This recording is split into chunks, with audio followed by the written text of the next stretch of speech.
আসসালামু আলাইকুম। দর্শক, যে দোয়া পাঠ করলে আল্লাহ তাআলার আরশ কেঁপে যায়, আপনার গুনাহ মাফ না হওয়া পর্যন্ত আরশ নড়তে থাকে, ফেরেশতারা দোয়া করতে থাকে যে দোয়া পাঠ করলে সবচেয়ে সেরা তাওবা হয়, সে দোয়াটা আপনাকে জানাবো। আজকের এই ভিডিওটি যারা দেখবেন তারা মূলত এই বিষয়টা জানতে পারবেন যে আসলে গুনাহ মাফ হওয়ার সবচেয়ে নির্ভরযোগ্য আমল কোনটা? কোন দোয়া পাঠ করলে আসলে আমার সারা জীবনের সব গুনাহ মাফ হবে? ২০ বছরের আগের গুনাহ, ৩০ বছরের আগের গুনাহও মাফ হবে, আজকে যে গুনাহ করেছি তাও মাফ হবে। কি এমন আমল আছে যা করলে অতীতের সব গুনাহ এমন হয় যেন আমি গুনাহই করি নাই? তো এই রকমেরই একটা আমল বা তাওবা বা ইস্তেগফার আপনার সাথে শেয়ার করব। যদি সময় থাকে ভিডিওটি দেখবেন মনোযোগ সহকারে শেষ পর্যন্ত। আশা করি আমি আপনার সময়কে নষ্ট করব না। আমি আপনাকে এমন কিছু তথ্য জানাতে পারবো যেটা জানার ফলে আপনি এটা ধারণা করতে পারবেন বা মনে করতে পারবেন বা বুঝতে পারবেন বা এটা মনের মধ্যে অনুধাবন হবে যে না, আমার গুনাহ এটা ক্ষমাশীল, আল্লাহ ক্ষমা করে দিবেন যদি এই দোয়া বা এই আমল করতে পারি ইনশাল্লাহ। যারা গুনাহ নিয়ে সিরিয়াস, পরকাল নিয়ে ভাবনায় আছেন, তারা ভিডিওটি দেখুন, অন্যথায় আপনি চলে যেতে পারেন। দর্শক, অনুগ্রহপূর্বক একটা লাইক করবেন এবং কমেন্টে আমিন লিখে ভিডিওটি দেখা শুরু করুন। দেখুন, আল্লাহ তাআলা পবিত্র কোরআনে বলেন, ইন্নাল্লাহা ইউহিব্বুত তাওয়াবিন, নিশ্চয়ই আমি আল্লাহ যে তাওবা করে তাকে ভালোবাসি। আপনি কাকে ভালোবাসেন? আপনার মেয়েকে, আপনার ছেলেকে, আপনার মাকে, আপনার বাবাকে ভালোবাসেন, হ্যাঁ? আপনি এদের জন্য টাকা পয়সা ব্যয় করতে পছন্দ করেন, কষ্ট লাগে না। আপনার কলিজার টুকরা যে, তার জন্য আপনি জীবনটা দিতে প্রস্তুত, সময় দিতে, রাত দিতে, দিন দিতে প্রস্তুত, আপনার ব্যথা লাগে না।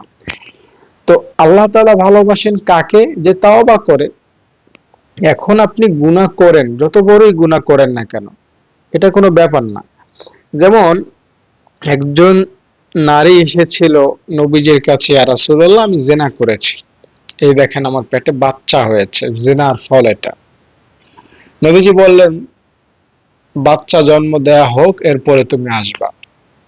বাচ্চা জন্ম দিয়ে নবীর কাছে এসেছেন। নবীজি বললেন, দুধ খাইয়া তারপর আসবা। দুধ খাওয়ানোর পর ২ বছর পর আবার আসলো। নবীজি সাল্লাল্লাহু আলাইহি ওয়াসাল্লাম ইসলামের যে হুকুম, সে হুকুম অনুযায়ী তাকে শাস্তি দিলেন। তো হুকুম কি? পাথর নিক্ষেপ করা। তো একটা পাথর ওই মহিলার গায়ে লেগে মহিলার শরীর থেকে রক্ত হযরত খালেদ রাদিয়াল্লাহু তাআলা আনহুর শরীরে এসে লাগলো। ফলে খালেদ অনেকটা খারাপ মনে করলেন। তিনি একটা স্বাভাবিকভাবেই একটা গালির মতো বললেন যে, একটা একটা জিনাকারিনী, একটা অপবিত্র মহিলার রক্ত আমার গায়ে লাগলো, ছি। এই সিচুয়েশনটা নবীজি খেয়াল করলেন যে খালেদ রাদিয়াল্লাহু তাআলা আনহু ওই মহিলার রক্ত লাগার কারণে থুতু বা খারাপ ভাবনায় তার মনের মধ্যে এসেছে। তো তখন নবীজি বললেন, খালেদ, নবীজি যেটা বললেন তার সহজ অর্থ হলো, খালেদ, তুমি যে তার প্রতি ধিক্কার জানাচ্ছ, তুমি এটা ঠিক করছো না। আর খালেদ, সে এমন ভাবে আল্লাহর সামনে যাচ্ছে বা তার তাওবা আল্লাহ তাআলা এমন ভাবে কবুল করেছে যে তার তাওবা যদি একটা মহল্লার সমস্ত পাপীদের মধ্যেও বিলিয়ে দেওয়া হয়, তো সব মহল্লার মানুষ জান্নাতে চলে যাবে। সে অলরেডি জান্নাতি। যদিও তোমরা তাকে, হাদিসের সহজ অর্থ বলছি, যদিও তোমরা তাকে পাথর নিক্ষেপ করে দুনিয়া থেকে বিদায় করছো, বাস্তবতা এমন না, সে দুনিয়া থেকে জান্নাতে চলে গেছে। তো তাওবা যে করে, তার তাওবার ফলে গুনাহ থাকে না এবং আল্লাহ তাআলার সাথে সম্পর্ক হয়, তাকে আল্লাহ মাফ করে দেন। বুঝতে পেরেছেন? তাই আপনি যদি তাওবা করতে পারেন, আপনার গুনাহ থাকবে না। মন থেকে তাওবা করাটা এটা অনেক বড় ব্যাপার-স্যাপার। এজন্য কোন পাপী দেখলে আপনি খারাপ ভাববেন না যে, তুই তো পাপী, যা, তুই জাহান্নামে যাবি। না, এটা আপনি ভাববেন না।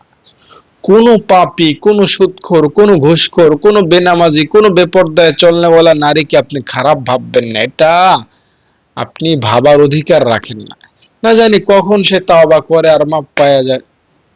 সমাজে এমন একটা নারী ছিল যাকে সবাই জিনাকারিনী নারী হিসাবে জানতো। অনেক আগের ঘটনা এটা, নবীজিরও আগের ঘটনা, নবীজি সাল্লাল্লাহু আলাইহি ওয়াসাল্লাম আসার আগের ঘটনা হয়তো, নিশ্চিতভাবে আগের ঘটনা। তো নবীজি সাল্লাল্লাহু আলাইহি ওয়াসাল্লামের হাদিসে এসেছে যে ওই নারী জিনা করত, তার পেশাই ছিল এটা। মানুষ তাকে ওইভাবে ভালো চোখে দেখতো না, খারাপ ভাবনায় দেখতো। একটা বেশ্যা নারী, একটা কারিনী নারীকে আমাদের সমাজে কেই বা পছন্দ করে? কেউ পছন্দ করে না।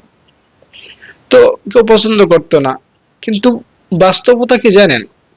সে একদিন একটা কুকুরকে পানি পান করিয়েছিল। কূপের মধ্য থেকে পানি উঠাইয়া কুকুরের সামনে দিয়েছে, কুকুর মন ভরে পানি খাইছে। এটা আল্লাহ তাআলার কাছে ভালো লাগছে, আল্লাহ তাকে মাফ করে দিয়েছেন। সে জান্নাতি, অথচ সে জেনাকারী।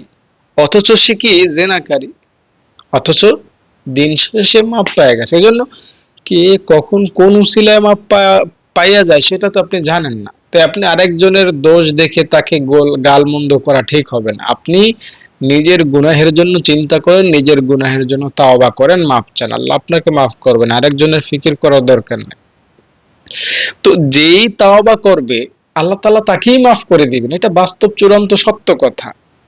বুঝতে পেরেছেন? হাসান বসরি রহমতুল্লাহ আলাইহির কাছে একজন মহিলা আসলো, বলল যে হুজুর, আমার সন্তান ভালো হচ্ছে না। সে তার বাবার রেখে যাওয়া কোটি কোটি টাকার সম্পদ বিলায় বিলায় খাচ্ছে, নারীবাজি করছে, গান বাদ্য শুনছে, মদ গাঞ্জা খাচ্ছে, একটু দোয়া করেন। এই রকমের, কিন্তু সে আর ভালো হলো না। একটা সময় জানা গেল তার রোগ হয়ে গিয়েছে, সে আর বাঁচবে না। তো তার কাছে যখন এটা নিশ্চিত হলো যে আমি আর বাঁচবো না, ওই লোকটা, তখন সে পরকালের ভাবনায় ডুবলো যে দুনিয়া থেকে আমাকে তো চলে যেতে হবে, আমি তো চলেই যাব, এই নাচ গান মদ ফুর্তি এগুলো তো আর চলবে না আমার দ্বারা। তো সে তাওবা করবে। তার মাকে পাঠাইলো হাসান বসরির কাছে, যাও হাসান বসরি হুজুরকে ডেকে নিয়ে আসো, আমি একটু তাওবা করব। কি করব? তাওবা করব। মা গেলেন, হুজুরকে বললেন, কিন্তু হুজুর নাকচ করে দিলেন যে না, আমার ব্যস্ততা আছে, আমি এখন ছাত্রদেরকে পড়াবো, বা আমি কোরআন তেলাওয়াত করব, বা আমার আমল আছে, বা আমি ব্যস্ত আছি, এখন আমি যেতে পারবো না। হুজুর নাকচ করে দেয়ায় মা খালি হাতে ফিরে আসলেন, সন্তানকে বললেন যে না, হুজুর আসতে পারবেন না। তো এই সন্তান এবার কি করলেন জানেন? নিজে নিজেই তাওবা করলেন, আল্লাহকে বললেন, আল্লাহ তুমি মাফ করতে তো হাসান বসরিকে দরকার নাই, তুমি আমাকে মাফ করে দাও, আমি তো চলেই যাব, তোমার কাছে তো চলেই আসবো, এমন রোগ হয়েছে আমি আমি তো আর বাঁচতে পারবো না, আমাকে তুমি মাফ করে দাও। এ কথা সে আল্লাহকে বলতেছে আর মাকে ওসিয়ত করতেছে, মা তোমাকে আমি ওসিয়ত করে যাই, আমি এমন কোন গুনাহ নাই যা করি নাই, তাই মনে হয় আল্লাহ আমাকে কবরে অনেক শাস্তি দিবে, অনেক মারবে। তাই মা তোমার কাছে ওসিয়ত করছি, মা আমাকে তুমি কোন মুসলমানের গোরস্থানে কবর দিবা না, আমাকে কোন একটা খালি জায়গায় কবর দিয়ে দিবা। কারণ মা, আমাকে যদি কোনো মুসলমানের গোরস্থানে কবর দাও, তাহলে আমাকে আল্লাহ এত শাস্তি দিবে, ওই শাস্তি না জানি আমার পার্শ্ববর্তী কোনো মুসলমানের কবরে চলে যায়, সেও হয়তো আমার কারণে বিরক্ত হবে, শাস্তি পাবে। তাই আমাকে তুমি একা একটা কবরে দাফন দিয়ে দিবা। এটা বলতে বলতে সে মারা গেল। এই মা হাসান বসরির কাছে গেলেন, হুজুর আমার সন্তানকে তাওবা করালেন না, এখন মারা গিয়েছে, চলুন এখন জানাজা পড়াবেন। হুজুর নাকচ করে দিলেন, না, তোমার মতো, তোমার সন্তানের মতো এত দুষ্ট ছেলের জানাজা আমি পড়াবো? কোন গুনাহ নাই যা করে নাই, সমাজের মানুষ তাকে খারাপ জানে, আমি হাসান বসরি যদি তার জানাজায় যাই এটা ভালো দেখায় না, তার জানাজা আমি পড়াবো? এটা হতে পারে না। আর ইসলামের নিয়মেও আছে এটা, যে একদম খারাপ টাইপের মানুষ, হুম, যে গুনাহকে গুনাহ মনে করে না, করতেই আছে করতেই আছে, মসজিদ মাদ্রাসাকে সম্মান দেখায় না, এরকম ফাজিল টাইপের কিছু লোক থাকে না সমাজে। তো ইসলামের নিয়মও আছে যে তার জানাজায় ওই রকম ভাবে, মানে কিভাবে আপনাকে বলি আর কি বুঝেন, এতটুকু বুঝে নেন যে ইসলামের নিয়মে এটা আছে যে খুব বড় কোনো হুজুর তার জানাজায় পড়াবে না, পড়ানো ভালো, কোনো মতে জানাজা দিয়ে ঠিয়ে মনে করেন দায়িত্বটা পালন করতে পারলেই হইল। হ্যাঁ, একটা দায়িত্ব, মুসলমানের দায়িত্ব, একজন মুসলমান মারা গেলে তার জানাজা দেয়া, তো কোনো মতে টাকটুক ঢোল ঢোল পিড়ে মনে করেন কোনো মতে কবরে ফালাই দিতে পারলেই হইল, কোনো হুজুর বা মাইকিন এগুলো না করাই ভালো। বুঝতে পেরেছেন? তো হাসান বসরি তাকে, আমি এই কথাটা আপনাকে বলছি এজন্য আমার ভয়ও করছে আপনারা ভুল বুঝেন কিনা, তো এই কথাটা আমি আবার ফেরত নিলাম। এগুলো আপনি আপনার সমাজে কাউকে বলতে যায়েন না, যে ওইটা ও তো পাপী, ওর জানাজা হুজুরে পড়াইবে না। হ্যাঁ, এগুলো বলার দরকার নাই। আমি জাস্ট আপনাকে বললাম হাসান বসরি যেভাবে বললেন ওইভাবে কথাটা, ইসলামের এটা কোনো নিয়মের মধ্যে আছে কি নাই সেটা আমি আপনাকে বলছি না। তো হাসান বসরি বললেন যে না, তোমার ছেলের জানাজা আমি পড়াবো, ও একটা ফাজিল, ও একটা গুনাহগার, ওর জানাজা আমি পড়াতে পারবো না, যাও এখান থেকে ফিরে যাও। তো মা ফিরে আসলেন। যখন বাড়িতে পৌঁছলেন আস্তে আস্তে করে, তো কিছুক্ষণ পরে দেখলেন হাসান বসরি ও তার বাড়ি।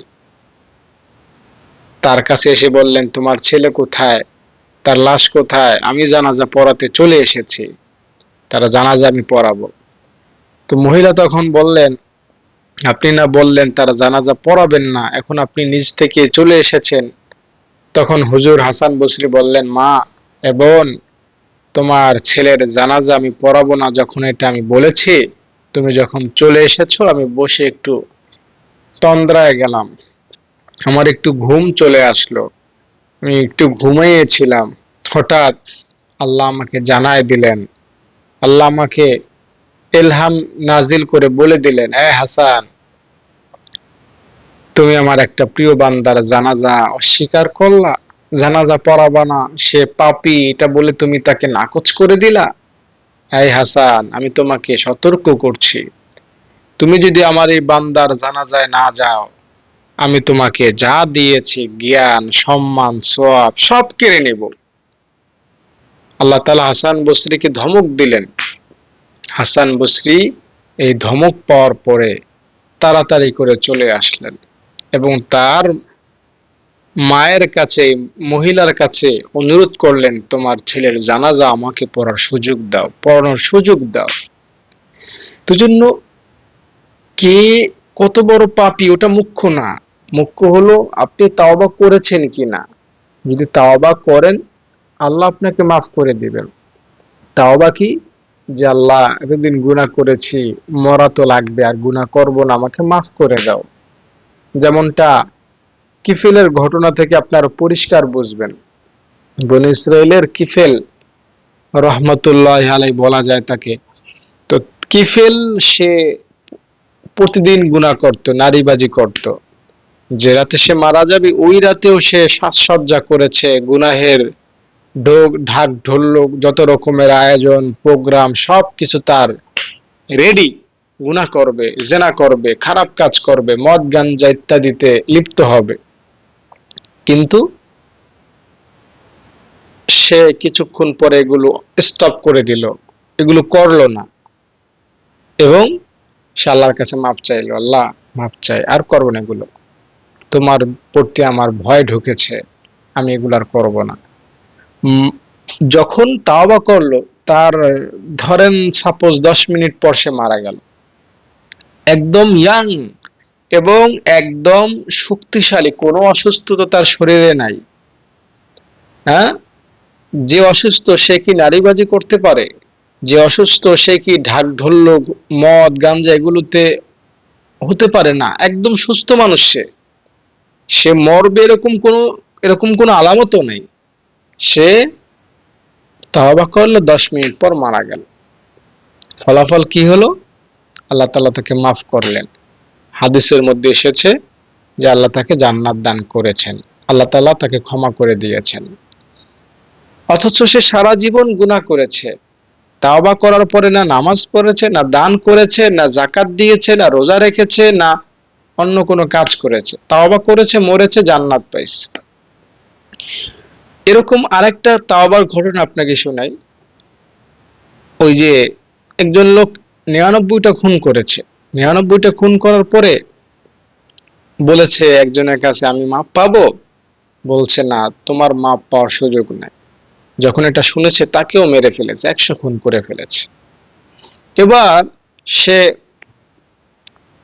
আরেকজনের কাছে গেল, বলল যে আমি কি মাপ পাবো? তিনি একটু গভীর জ্ঞানের লোক ছিলেন, তিনি বলেন হ্যাঁ, আল্লাহ তোমাকে মাফ করবে যদি তুমি তাওবা করো। কিভাবে তাওবা করবো? যে তোমার তাওবার নিয়ম হলো তুমি ওই গ্রামে চলে যাবা, এই শহরে, এই গ্রামে, এই মহল্লায় তোমার থাকা যাবে না, তুমি ওইখানে চলে যাও।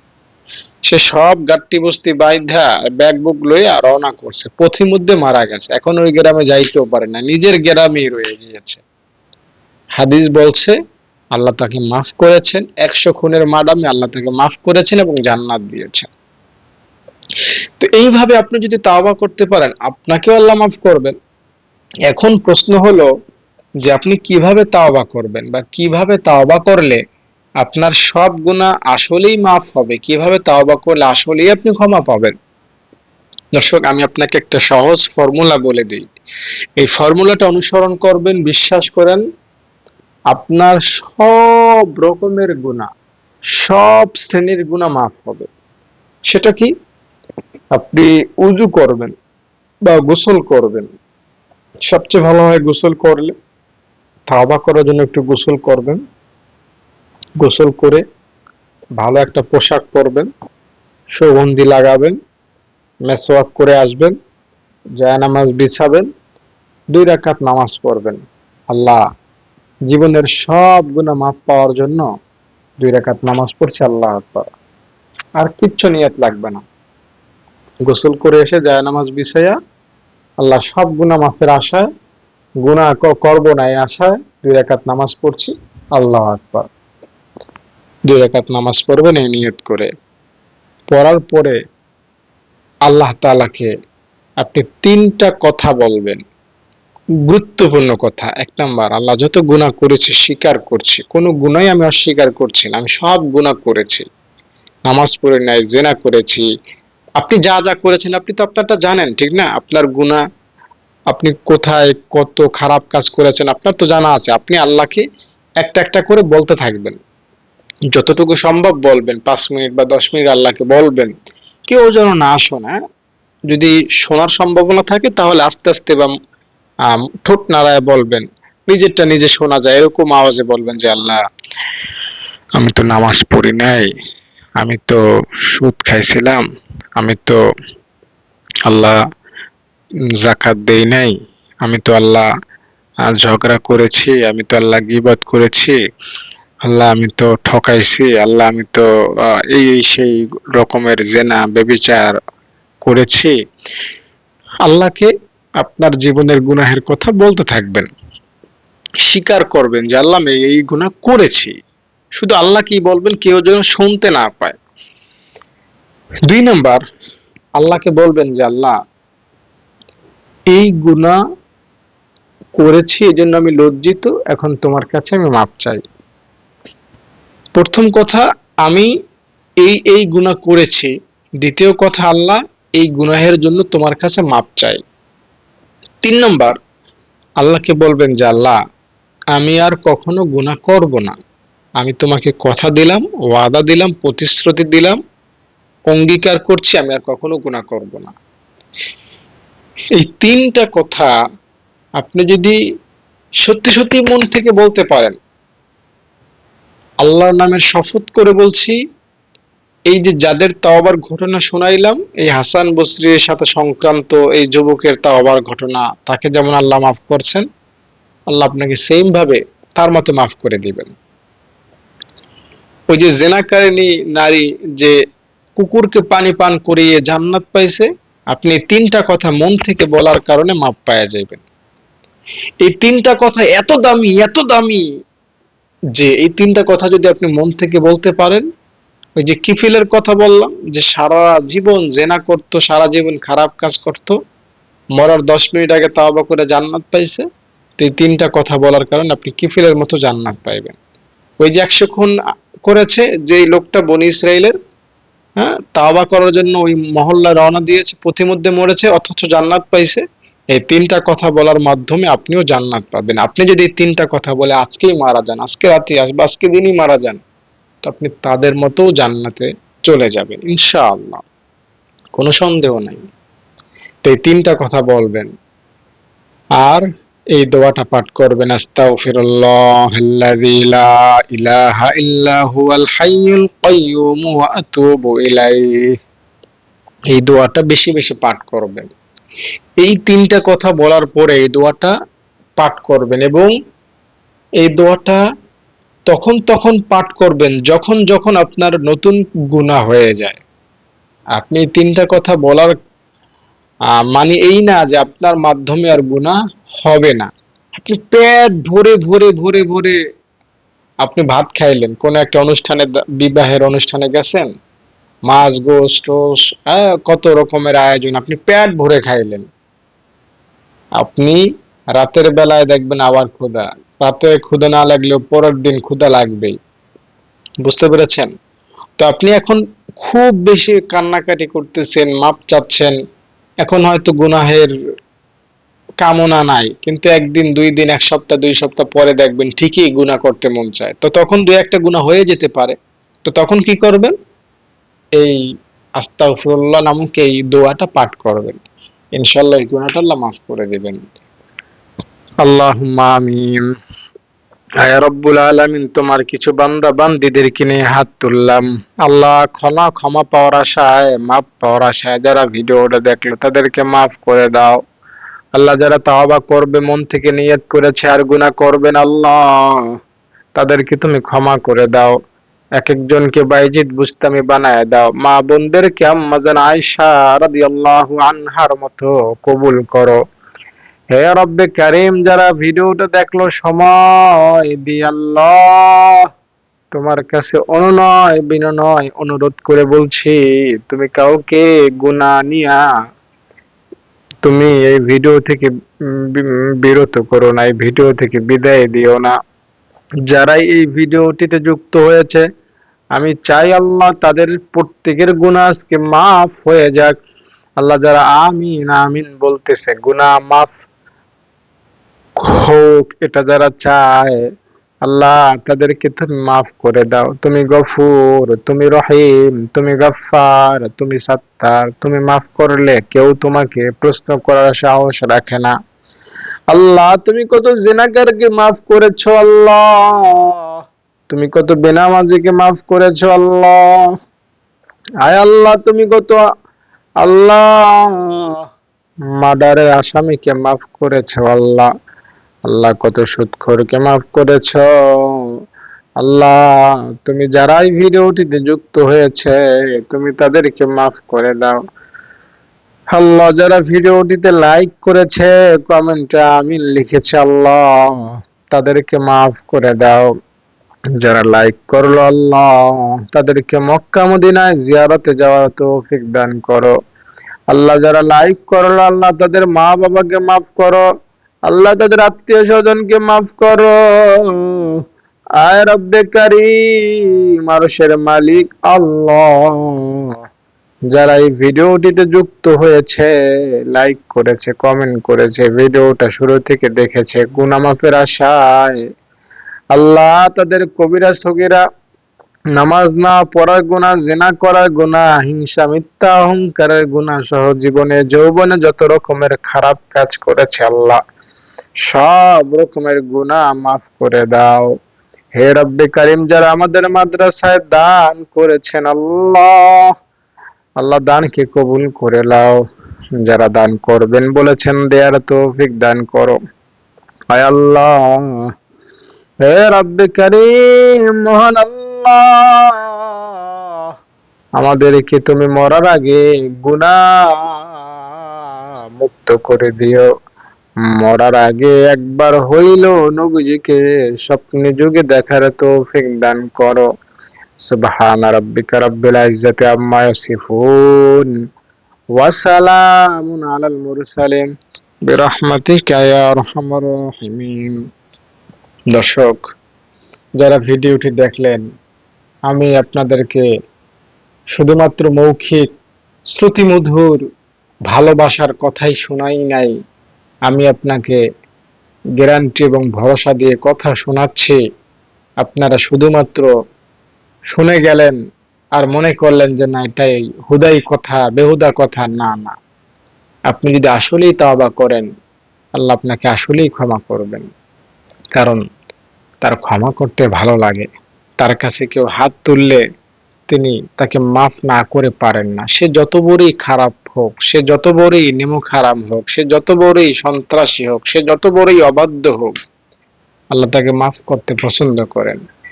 বরং উলামায়ে কেরাম বলেন, যে যত বেশি খারাপ, আল্লাহ তাকে মাফ করতে তত বেশি ভালোবাসেন।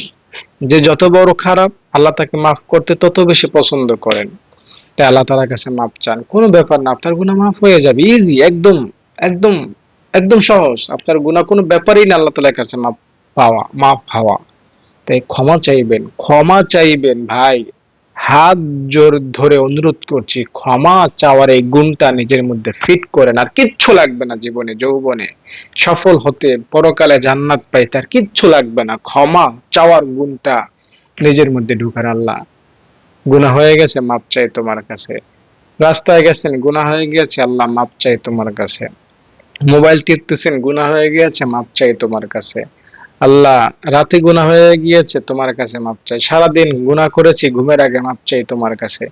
মানে মাপ চাইবেন উঠতে বসতে, চলতে ফিরতে, হাটে বাজারে ঘাটে, লঞ্চে ট্রেনে বাসে, গ্রামে শহরে, দেশে বিদেশে, ঘরে বাহিরে, যেথায় থাকেন মাপ চাইবেন।